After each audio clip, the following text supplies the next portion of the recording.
कमरे का वातावरण बाहर के मौसम की तरह ही गर्म था। मेरी बहू अलीशा द्वारा लिया गया एक फैसला मुझे बिल्कुल नागवार गुजरा था। मैं इस बात से ज़्यादा नाराज़ थी कि मेरे बेटे की भी इसमें मूल सहमति थी। ऐसा नहीं था कि मैं पुरानी विचारधारा की कोई कड़क सास थी, परंतु बात ही कुछ ऐसी थी कि आधुनिक विचारधारा तथा स्त्री स्वतंत्रता का हिमायती मेरा मन मान ही नहीं पा रहा था। मम्मी, आप समझ नहीं रही हैं। मैं नहीं समझ रही हूँ, ये सही कह रही हो तुम। मुझे ये समझ नहीं आ रहा कि तुम्हें अकेले ही क्यों घूमने जाना है। अनुराग नहीं जाना चाहता तो अगले महीने नेहा और अपनी बाकी दोस्तों के साथ चली जाना। मम्मी, नेहा या कोई और ट्रैकिंग पर जाना पसंद नहीं करती तो तुम्हें क्यों जाना है? वैसे भी शादी के बाद ये सब ठीक नहीं है। अनजान लोगों के साथ रात रात भर अकेले रहने में भला कौन सी समझदारी है। वीना एकदम ठीक कह रही है। अशोक, मेरे पति बोल पड़े थे। पापा जी, मेरी जान पहचान का ग्रुप है। ग्रुप के सदस्यों के साथ पहले भी गई हूँ मैं। बात जान पहचान की नहीं है अलीशा। मैंने क्या कभी तुम्हें किसी भी काम के लिए मना किया है?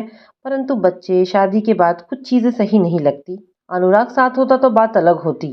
मैं तुम्हें परमिशन नहीं दूंगी। बाकी तुम खुद समझदार हो, अपने फैसले लेने के लिए स्वतंत्र हो, वयस्क हो। मम्मी, शादी का क्या अर्थ होता है? काफी देर से शांत होकर हमारी बात सुनकर मेरा बेटा अनुराग अचानक बोला। अर्थ? हाँ मम्मी। क्या यह अर्थ स्त्री और पुरुष के लिए अलग होता है? नहीं, ऐसा तो मैंने नहीं कहा। आज तक तो मुझे मेरी किसी पसंद को भूलने के लिए नहीं कहा आप लोगों ने। फिर अलीशा के साथ यह अलग व्यवहार क्यों? शादी का मतलब अपनी पसंद नापसंद को पति के अनुरूप बदलना तो नहीं होता। फिर वह मेरे घुटनों के पास आकर बैठ गया और बोला, इस रिश्ते से विलग स्त्री का एक बहुत ही महत्वपूर्ण रिश्ता स्वयं से भी है। शादी का मतलब उस रिश्ते को तो भुला देना कदापि नहीं है। पता नहीं हमारा समाज स्त्रियों से ही सदा त्याग की उम्मीद रखना कब छोड़ेगा। वे भी पुरुषों की तरह इंसान हैं, उनकी भी इच्छाएं हैं। अपने पति से इतर उनका एक अलग व्यक्तित्व भी है। बेटा, मैंने कुछ कहना चाहा, लेकिन वह बोल पड़ा, मम्मी, आपको तो पता है मुझे ऊंचाई से बहुत घबराहट होती है। लेकिन अलीशा तो कई सालों से ट्रैकिंग पर जाती है। उसका पहला प्यार ही ट्रैकिंग है। हिमालय की चोटी पर चढ़ना तो उसका सपना रहा है और आज उसका यह सपना पूरा होने जा रहा है। तो उसे यह कहकर रोक दूं कि तुम अब किसी घर की बहू हो, इसलिए तुम अपना सपना भूल जाओ? स्त्री को त्याग की देवी, परिवार की धुरी और ममता की छांव बताकर पुरुष और यह समाज अपने स्वार्थ की पूर्ति कब तक करता रहेगा? मेरे अनुसार अलीशा सही है और उसे जाना ही चाहिए। मम्मा, इस बार आप गलत हैं। बात उस दिन यहीं समाप्त हो गई थी। अलीशा के जाने में अभी 15 दिन का समय बाकी था। रात को खाने के बाद मैं लेटने जा ही रही थी कि अशोक ने बड़बड़ाना शुरू कर दिया। देख लिया अपने बेटे को? तुम्हारा बेटा जोरू का गुलाम हो गया है। तुम्हारा बुढ़ापा तो बहुत ही कष्टमय गुजरने वाला है। नाक कटा दी खानदान की। मैंने तो कभी भी अपनी माँ की बात नहीं काटी और इसे देखो।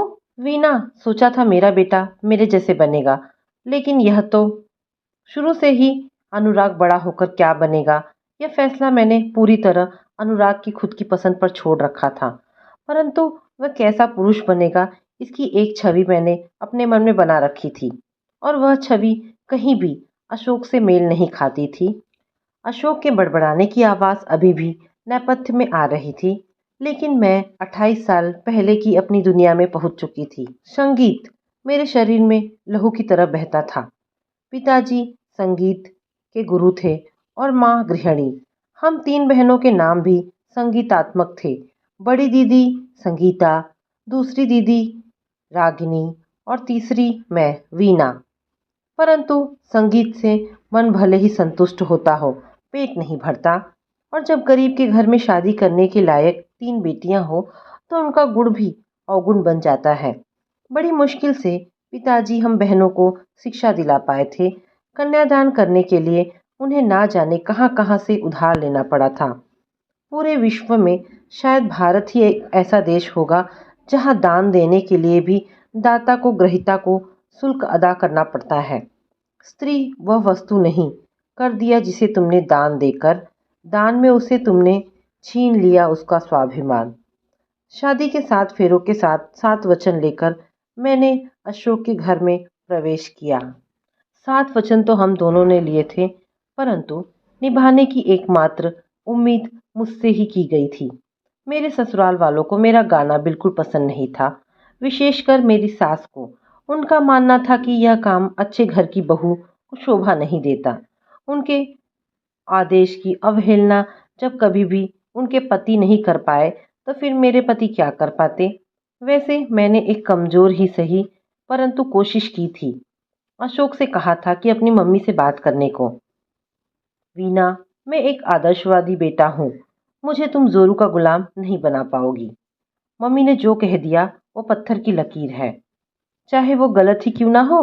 मैंने कहा था, हाँ, आज के बाद इस बारे में कोई भी बात नहीं होगी। किसी भी बात में तुम मुझे हमेशा माँ के साथ ही खड़ा पाओगी। प्यार मैं तुमसे करता हूँ, पर परिवार में मैं तुम्हारी वजह से बदनाम नहीं होना चाहता। शादी के समय कन्या वामांग में आने के लिए 7 वचन मांगती है। प्रथम वचन मेरे कानों में उस समय गूंज गया था। हर निर्णय आप मुझे साथ लेकर करोगे, तभी मैं आपके वाम भाग में आना स्वीकार करूंगी। मेरी सास को शब्दों के व्यंग बाण से मुझे मारना बहुत पसंद था। मेरी बड़ी ननद शिमला भी मेरी सास का इसमें पूर्ण सहयोग करती थी। उनकी शादी लखनऊ में ही हुई थी। एक ही शहर में मायका और ससुराल होने की वजह से लगातार उनका मायके में चक्कर लगता रहता था। हालांकि मेरा भी मायका लखनऊ में ही था, लेकिन मेरी सास को मेरा मायके आना जाना ज़्यादा पसंद नहीं था। वे कहा करती थी कि बहू को अपने मायके ज़्यादा नहीं जाने देना चाहिए, मायके वाले बिगाड़ देते हैं। वैसे भी शादी हो गई है, सास ससुर की सेवा करो, माँ बाप को भूलो। लेकिन ननद के समय वे यह सब बातें भूल जाया करती थीं। तब उनका वाक्य होता था, घर में रौनक तो बेटियों से ही होती है। अपनी सास की मत सुना कर ज़्यादा, जब दिल करे आ जाया कर। मेरी ननद शिमला भी अपनी माँ की आज्ञा का पूरा पालन करती थी। साल में 5-6 महीने यहीं गुजरते थे उनके। मेरा मायका जाना मेरी सास को पसंद नहीं था, लेकिन हर तीज त्योहार पर मेरे मायके से आने वाले तोहफों से उन्हें कोई परेशानी नहीं थी। अरे सुधीर जी, आप इतना सब क्यों ले आते हैं? मेरे सहृदय ससुर जी कहा करते थे। सासू जी कहाँ चुप रहने वाली। अरे क्यों नहीं लाएंगे, बोल पड़ती। बेटी के घर क्या खाली हाथ आएंगे? अब हम क्या शिमला के ससुराल इतना कुछ भेजते नहीं हैं? इनकी उतनी औकात तो नहीं है, पर जो लाए हैं, यह सुनकर मैं कट के रह जाती। जी करता कि पिताजी के जुड़े हाथों को पकड़कर उन्हें इस घर से चले जाने को कह दूं। नहीं देखा जाता मुझसे उनका यह अपमान। मेरे दुख को मेरी छोटी ननद माया और देवर अजीत समझते थे, परंतु जब आप खुद के लिए खड़े नहीं हो सकते, तो किसी और से क्या आशा कर सकते हैं। अशोक ने तो बहुत पहले ही अपना निर्णय मुझे सुना दिया था। जब भी पिताजी मेरे ससुराल से अपमानित होकर जाते, मेरे अंदर कुछ टूट जाता और कानों में शादी के दूसरे वचन की ध्वनि सुनाई पड़ती थी। जिस प्रकार आप अपने माता पिता का आदर करते हो, उसी प्रकार मेरे माता पिता का आदर करो। जब अशोक का तबादला दिल्ली हुआ, तब पहली बार मेरे ससुर अपनी पत्नी के खिलाफ बोले थे। रमा, जाने दो वीना को, अशोक के साथ अपनी गृहस्थी संभालेगी और तुम्हें अशोक के खाने पीने की चिंता भी नहीं रहेगी। अरे वाह मम्मी, पापा को तो भाभी की बड़ी चिंता है। शिमला ने ताना मारा था। जिसे जहाँ जाना है जाए, मुझे तो सारी उम्र रोटियां ही बेलनी है। सासू माँ बड़बड़ाती रहीं। मेरे आज्ञाकारी पति कैसे पीछे रह जाते। नहीं माँ, वीना यहीं रहेगी आपके पास। मैंने वहाँ एक कुक का इंतजाम कर लिया है। वैसे भी संतोष के साथ रहूँगा तो पैसे कम खर्च होंगे। मेरा राजा बेटा यह जानता है कि इस पर अपने छोटे भाई बहनों की जिम्मेदारी है। तुम तो ऐसे कह रही हो जैसे मैं निठल्ला बैठा हूँ। घर जैसे इसकी कमाई से ही चलता है। ससुर जी ने एक कोशिश और की। चुप होंगे अब? हर शनिवार को तो घर आ ही जाएगा। सासू जी ने यह कहकर पति की बोलती बंद कर दी। अशोक दिल्ली चले गए थे। अपनी छोटी छोटी ज़रूरतों के लिए भी मैं अपनी सास पर मोहताज थी। कई बार अशोक से कहा भी कि मुझे कुछ पैसे भेज दिया करो। तुम्हें क्या ज़रूरत है पैसों की? जब कभी ज़रूरत हो तो मम्मी से मांग लिया करो। मम्मी ने कभी मना किया है क्या? उन्होंने कभी किसी चीज़ के लिए मना नहीं किया, परंतु उस चीज़ की उपयोगिता बताने के क्रम में जो कुछ भी मुझे सहना पड़ता था, वह मैं अशोक को नहीं समझा सकती थी। मैं कपड़ों की जगह सैनिटरी पैड इस्तेमाल करना चाहती थी। हिम्मत बटोरकर यह बात जब मैंने अपनी सासू माँ को बताई, उनकी प्रतिक्रिया आज भी मेरे रोंगटे खड़े कर देती है। अरे सुनते हो? माया, जीत, घर के सभी लोग नौकर तक आंगन में आ गए थे। माँ जी गलती हो गई, माफ कर दीजिए, प्लीज चुप हो जाइए। तू होती कौन है मुझे चुप कराने वाली? अरे बताओगी भी, हुआ क्या है? ससुर जी की आवाज़ थी। आपकी बहू को अपने शरीर की गंदगी फेंकने के लिए भी पैसे चाहिए। माँ जी प्लीज़ चुप हो जाइए। रो पड़ी थी मैं। तेरे बाप ने भी देखा है कभी पैड? बेटी को पैड चाहिए। सारा माजरा समझते ही मेरे ससुर और देवर अजीत सिर झुकाकर अंदर चले गए थे और मेरे बगल में खड़ी मेरी छोटी ननद माया मेरे आंसू पोंछती रह गई थी। कई घंटे तक वे लगातार मुझे अपमानित करती रही थी। इस घटना के बाद मैंने अपनी सारी अभिलाषाओं तथा ज़रूरतों को एक संदूक में बंद करके दफन कर दिया था। मेरे बेटे के जन्म ने मुझे माँ बनने का गौरव तो प्रदान किया, परंतु जब उसकी छोटी छोटी ज़रूरतों के लिए भी मुझे हाथ फैलाना पड़ता, तब मेरा दिल चित्कार कर उठता था। शादी का तीसरा वचन भी मेरे कानों के पास आकर दबी आवाज़ में चीखा करता था, आप अपनी युवावस्था से लेकर वृद्धावस्था तक कुटुंब का पालन करोगे। मेरी एक पुरानी सहेली सौम्या मुझे एक दिन मार्केट में घूमते हुए मिल गई। औपचारिकतावश मैंने उसे घर आने को कह दिया था, परंतु मैं उस समय अवाक रह गई जब संडे को वह अपने पति व बच्चों के साथ अचानक आ गई। मेरा आधुनिक कपड़े पहनना ना तो अशोक को पसंद था और ना ही उनकी माँ को। बिना बाहों का ब्लाउज पहनना भी उनके परिवार में मना था। सौम्या को तो जीन्स और स्लीवलेस टॉप में देखकर मैं समझ गई कि आज अशोक और सासू माँ दोनों की ही बातें सुननी पड़ेगी। परंतु उस दिन मैंने अशोक का अलग ही रूप देखा था। जितने वक्त सौम्या रही, अशोक मेरे कमरे में ही मौजूद रहे। दिन के समय अशोक हमारे कमरे में बहुत कम आते थे, इसलिए मेरे लिए सुखद आश्चर्य था। सौम्या की तारीफ करते नहीं थक रहे थे। और तो और अगले दिन बाहर घूमने का प्लान भी बना लिया था उन्होंने। रात में मैंने अशोक से पूछा भी था, बिना मम्मी से पूछे कल घूमने का प्लान कैसे बना लिया तुमने? उसकी टेंशन तुम छोड़ो। क्या औरत है सौम्या जी, कितना मेंटेन किया है। उनकी फिगर को देखकर कौन कहेगा कि दो बच्चों की माँ है। अमित जी भी तो कितने अच्छे हैं। क्या अच्छा लगा तुम्हें अमित जी में? नहीं, बस सौम्या से पूछकर निर्णय। जोरू का गुलाम है और तुम्हें शर्म नहीं आती अपने पति के सामने किसी और मर्द की तारीफ करते हुए? सो जाओ चुपचाप। अगले दिन पिकनिक में बातों बातों के दौरान सौम्या ने अशोक को मेरे बारे में बताया कि मैं अपने कॉलेज की सबसे जीनियस छात्राओं में आती थी। इतना सुनना था कि अशोक जोर जोर से हंसने लगे। सौम्या जी, क्या आपके कॉलेज में सभी बेवकूफ़ थे? वीना और मेधावी कहाँ से आपको नज़र आता है? रसोई में खाने में नमक तो सही से डाल नहीं पाती, न चलने का ढंग है, न कपड़े पहनने की तमीज़। शरीर पर चर्बी देखिए कितनी चढ़ा रखी है। इतना कहकर वे अपनी बात पर खुद ही हंस पड़े थे। मेरा चेहरा शर्म और अपमान से सफ़ेद पड़ गया था। चलिए बातें बहुत हो गई, अब बैडमिंटन खेलते हैं, अमित जी ने बात बदलते हुए कहा। खेल के दौरान अशोक ने फिर एक ऐसी हरकत कर दी जिसकी उम्मीद मुझे भी नहीं थी। स्त्री के चरित्र का आकलन आज भी उसके पहने गए कपड़ों से किया जाता है। अशोक ने भी सौम्या को लेकर गलत सोच बना ली थी। खेल के दौरान अशोक ने कई बार सौम्या को छूने की कोशिश की थी। यह बात मुझसे भी छिपी नहीं रह पाई थी। इसलिए जब सौम्या अशोक को किनारे पर ले जाकर दबे परंतु कड़े शब्दों में कुछ समझा रही थी, मैं समझ गई थी कि वह क्या कह रही है। घर लौटते ही अशोक की मम्मी सौम्या की चर्चा लेकर बैठ गई। अशोक जैसे इंतजार ही कर रहे थे। अरे मम्मी, बड़ी तेज औरत है, उससे तो दूर रहना ही ठीक होगा। मैं ना कहती थी? अरे ओ वीना, तुम्हें तो खुश होना चाहिए कि तुम्हें चरित्रवान पति मिला है। दिल कर रहा था कि चरित्रवान बेटे की झाड़ खाने की बात मम्मी को बता दूं, परंतु कह नहीं पाई। शादी के वचन फिर कानों के पास आकर चुगली करने लगे। मैं अपनी सहेलियों के साथ या अन्य स्त्रियों के साथ बैठी हूँ। आप मेरा अपमान ना करें। आप दूसरी स्त्रियों को माँ समान समझें और मुझ पर क्रोध ना करें।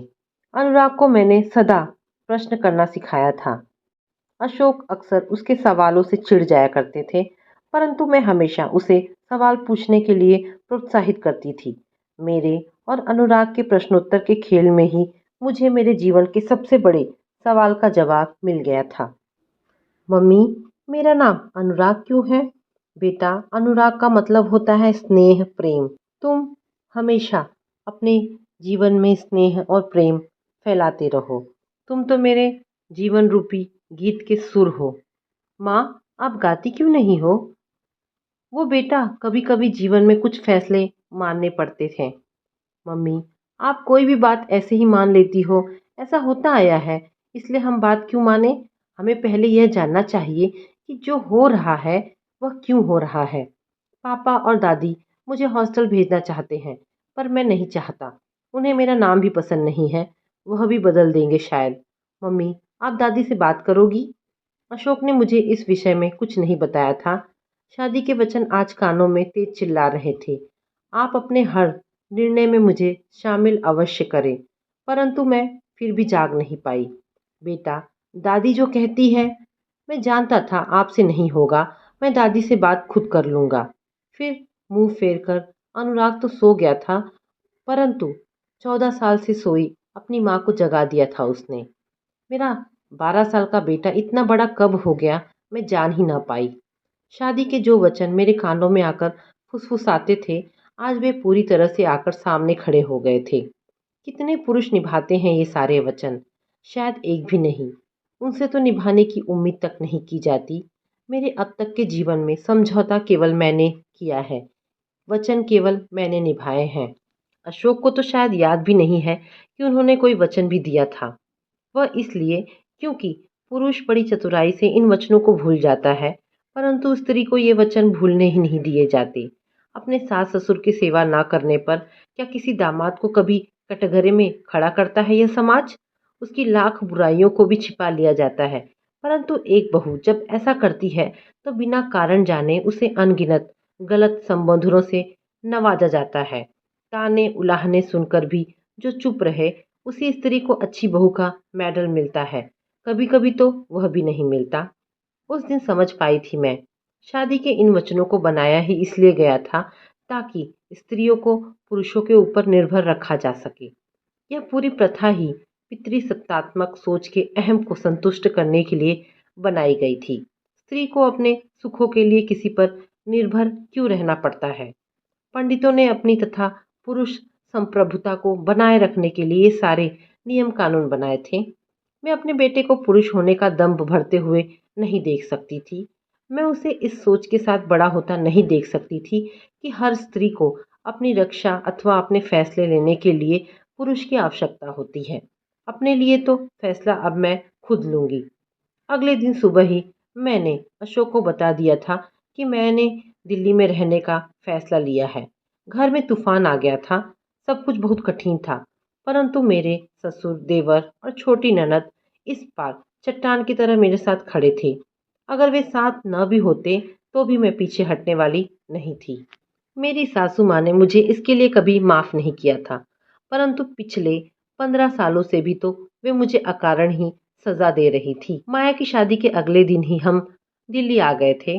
अशोक का असहयोग आंदोलन यहाँ आकर भी जारी था। माँ बेटे की जुगलबंदी मुझे परेशान करने के लिए तरीके निकालती रहती थी। मैंने कुछ दिनों बाद ही एक स्कूल में म्यूजिक की शिक्षा देनी शुरू कर दी। धीरे धीरे अशोक भी समझने लगे कि अब मेरा पीछे लौटना नामुमकिन था। समय अपनी रफ्तार से बढ़ता रहा। अनुराग फैशन डिजाइनिंग का कोर्स करने अमेरिका गया। तभी मैंने अपने म्यूजिकल स्कूल की नींव डाली थी। अनुराग ने जब अलीशा से विवाह का फैसला लिया, तब भी सारे परिवार के विरुद्ध खड़े होकर मैंने अपने बेटे के सही कदम का साथ दिया था। अलीशा एक क्रिश्चियन परिवार की लड़की थी, परंतु मेरे लिए यह बात कोई मायने नहीं रखती थी। धर्म जाति पर पता नहीं क्यों लोग इतना घमंड करते हैं। आप कहाँ पैदा होंगे इस पर आपका क्या अधिकार? इसलिए कोई उच्च और कोई नीच कैसे हो सकता है? अनुराग ने कोर्ट मैरिज करने का निर्णय लिया था। इन झूठे कर्म कांडों और व्यर्थ के आडंबरों से मेरा भरोसा भी उठ चुका था। अशोक को भी अनुराग ने अपनी दलीलों से चुप करा दिया था।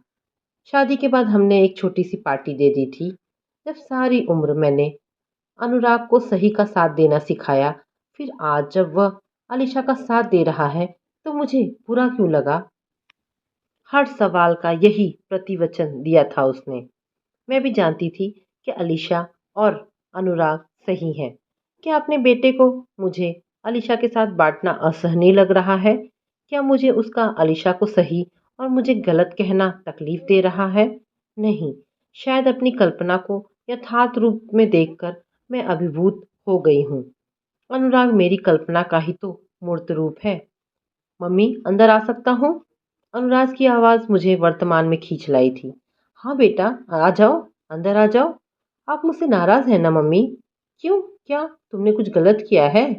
नहीं, पर वो आज जो सच है वह अप्रिय हो सकता है, परंतु वो गलत नहीं हो सकता। यदि आप किसी से प्यार करते हैं तो उसके गलत को भी सही कहने के लिए बाध्य नहीं है। इसलिए मैं तुमसे नाराज़ नहीं हूँ, बल्कि आज मुझे तुम पर गर्व हो रहा है। मैं जैसे पुरुष की कल्पना किया करती थी, तुमने उसे साकार करके मेरे सामने खड़ा कर दिया है।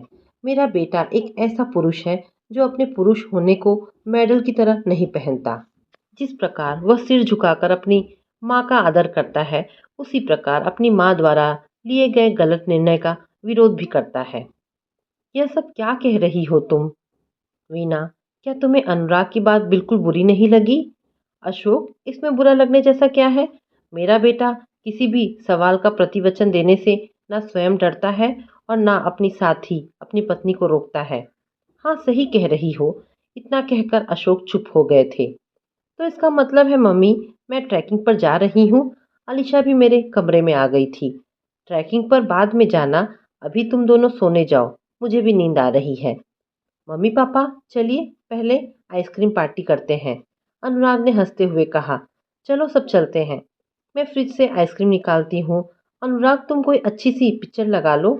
यह कहकर अलीशा चली गई। हम सब भी उसके पीछे कमरे से निकल ही रहे थे कि अचानक अशोक मेरी तरफ मुड़कर बोले, वैसे तुम लिख क्या रही हो वीना? कुछ नहीं, एक समाज की कल्पना कर रही थी जी। कैसे समाज की मम्मी?